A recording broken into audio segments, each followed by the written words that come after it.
सरपण गोळा करून बैलबंडीत भरत असताना झुडपातून अचानक बिबट्याने 4 जनावर एका पाठोपाठ हल्ला चढविला. यात एक जोडपे होते.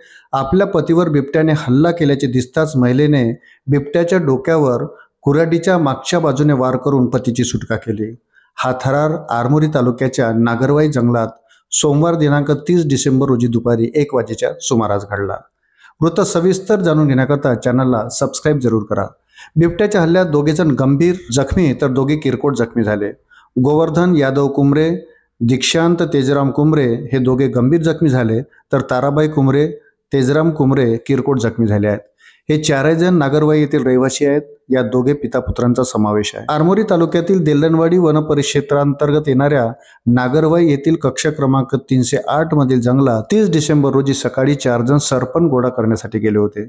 सरपण गोळा करून दुपारी 1 वाजेच्या सुमारास बैलबंडीमध्ये भरत असतानाच झुडुपातून बिबट्याने 4ही जनावर एका पाठोपाठ प्राणघातक हल्ला केला.